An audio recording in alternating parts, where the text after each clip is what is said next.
భగవద్గీత 2వ అధ్యాయము సాంఖ్యయోగము.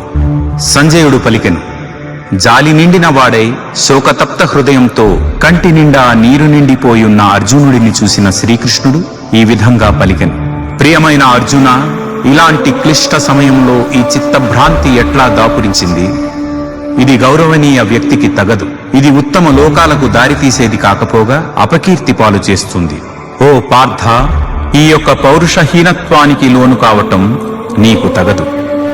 ఓ శత్రువులను జయించేవాడా, ఈ నీచమైన హృదయ దౌర్బల్యం విడిచిపెట్టి యుద్ధానికి లెమ్ము. అర్జునుడు ఇట్లనెను, ఓ మధుసూదన, పూజ్యులైన భీష్ముడు, ద్రోణాచార్యుడు వంటి వారి మీద యుద్ధంలో నేను బాణాలు ఎలా విడవగలను? నా గురువులైన ఈ పెద్దలను సంహరించి ఈ భోగాలని అనుభవించటం కంటే యాచకుడిగా బ్రతకటం మేలు. వీరిని చంపితే మనము అనుభవించే ఈ సంపద, భోగాలు రక్తంతో కళంకితమై ఉంటాయి. ఈ యుద్ధం యొక్క ఎలాంటి ఫలితం మనకు మేలైనదో కూడా మనకు తెలియదు. వాళ్ళను జయించడమా లేదా వారిచే జయింపబడటమా? వారిని సంహరించిన తర్వాత కూడా మనకు జీవించాలని అనిపించదు. అయినా వారు ధృతరాష్ట్రుని పక్షంలో చేరి మన ఎదురుగా యుద్ధభూమిలో నిలిచి ఉన్నారు.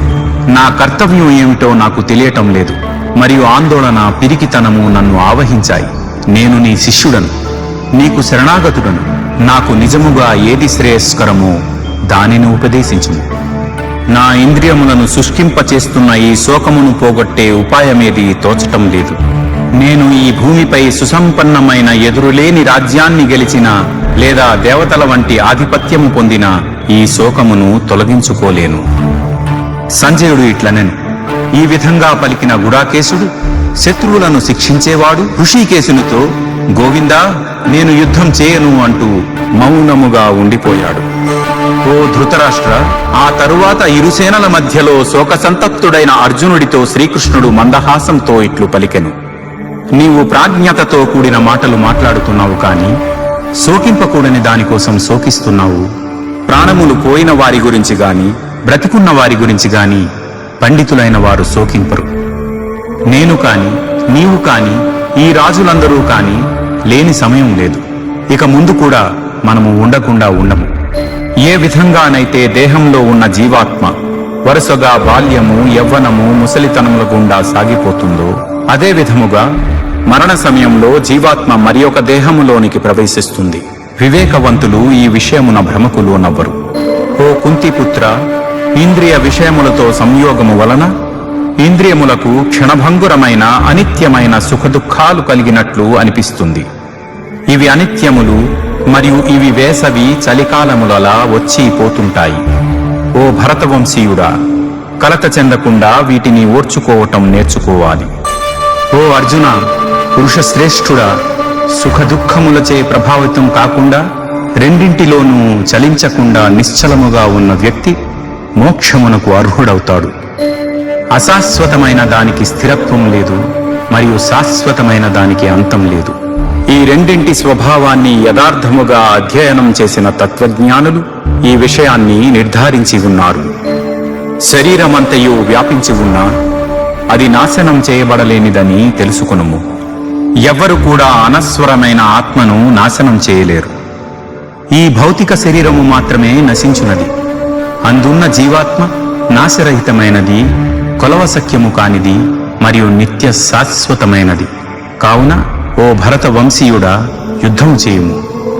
ఆత్మ ఇతరులను చంపును అని భావించేవాడు, ఆత్మ ఇతరులచే చంపబడును అని భావించేవాడు ఇద్దరూ అజ్ఞానులే. నిజానికి ఆత్మ ఎవ్వరినీ చంపదు, ఎవ్వరి చేతనూ చంపబడదు.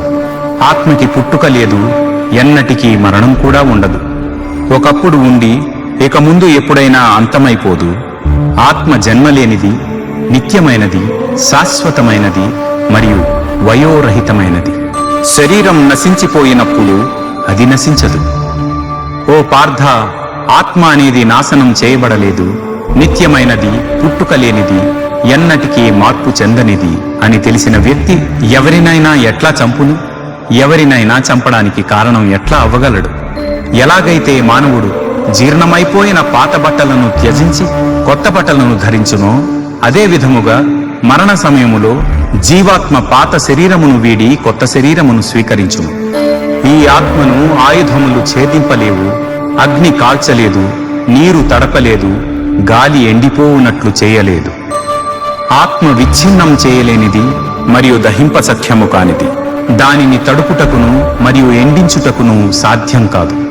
అది నిత్యము అంతటా ఉండేది, మార్పు లేనిది, పరివర్తన లేనిది మరియు సనాతనమైనది. ఆత్మ అనేది అవ్యక్తమైనది, ఊహాతీతమైనది మరియు మార్పు లేనిది. ఇది తెలుసుకుని నీవు శరీరము కోసము శోకించవలదు. కాని ఒకవేళ నీవు ఆత్మ పదే పదే జనన మరణములకు లోనవుతుంది అని అనుకున్నా సరే, ఓ మహాబాహువులు కలవాడా, ఇలా శోకించుట తగదు. పుట్టిన వానికి మరణము తప్పదు మరియు మరణించిన వానికి మరల పుట్టుక తప్పదు. కాబట్టి ఈ అనివార్యమైన దానికోసం నీవు శోకించవద్దు. ఓ భరతవంశీయుడా, సృష్టింపబడిన ప్రాణులన్నీ పుట్టుక ముందు అవ్యక్తములు, జీవితకాలంలో వ్యక్తములు, మరల మరణించిన పిదప అవ్యక్తములు. కావున శోకించుట ఎందులకు? కొందరు ఈ ఆత్మని ఆశ్చర్యమైనదిగా చూస్తారు, కొందరు ఆశ్చర్యమైనదిగా వర్ణిస్తారు, మరికొందరు ఆత్మ ఆశ్చర్యమైనదని వింటారు, మరికొందరు విన్న తర్వాత కూడా దీని గురించి ఏమాత్రం అర్థం చేసుకోలేరు. ఓ అర్జున, దేహమునందు ఉండే ఆత్మ చావులేనిది, కాబట్టి ఏ ప్రాణి గురించి కూడా నీవు శోకించుట తగదు. అంతేకాక నీ యొక్క క్షత్రియ స్వధర్మమును అనుసరించి నీవు చలింపరాదు. నిజానికి ఒక క్షత్రియుడికి ధర్మ పరిరక్షణకు యుద్ధం చేయడమనే దానికన్నా మించిన కర్తవ్యం లేదు. ఓ పార్థ, ధర్మాన్ని పరిరక్షించే ఇలాంటి అవకాశాలు కోరుకోకుండానే దొరికిన క్షత్రియులు అదృష్టవంతులు. ఇవి వారికి స్వర్గమునకు తెరిచి ఉన్న ద్వారము వంటివి. కాని ఒకవేళ నీవు స్వధర్మాన్ని, కీర్తిని విడిచి ఈ ధర్మయుద్ధాన్ని చేయటానికి నిరాకరిస్తే తప్పకుండా పాపాన్ని చేసిన వాడివవుతావు. జనులు నిన్ను పిరికివాడు, పారిపోయిన సైనికుడు అని అంటారు.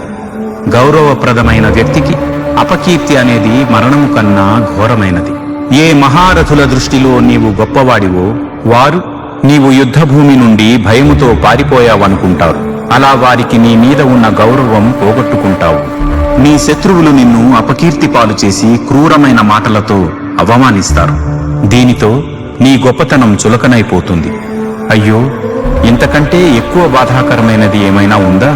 యుద్ధం చేస్తే నీవు యుద్ధరంగంలో వీరమరణం పొంది స్వర్గానికి పోయెదవు, లేదా విజయుడవై ఈ భూమండలంపై రాజ్యమును అనుభవించదవు. కావున కృత నిశ్చయుడవై లెమ్ము. ఓ కుంతిపుత్రుడా, యుద్ధానికి సిద్ధము కమ్ము. సుఖదుఖాలని, లాభనష్టాలని మరియు జయాపజయాలను సమానంగా తీసుకుంటూ కర్తవ్య నిర్వహణగా యుద్ధము చేయము. నీ బాధ్యతలని ఈ విధంగా నిర్వర్తించటం వలన నీకు ఎన్నటికీ పాపం అంటదు. ఎక్కడైనా అక్షరదోషమైన, భావదోషమైన దొర్లి ఉంటే అవి మానవ సహజ దోషములుగా పెద్ద మనసుతో మన్నించి ఈ ప్రయత్నానికి ఆశీర్వదిస్తారని కోరుకుంటున్నాను. ఈ తెలుగు అనువాదం శ్రీ స్వామి ముకుందానంద వారు రచించిన భగవద్గీత నుంచి తీసుకోవటం జరిగింది.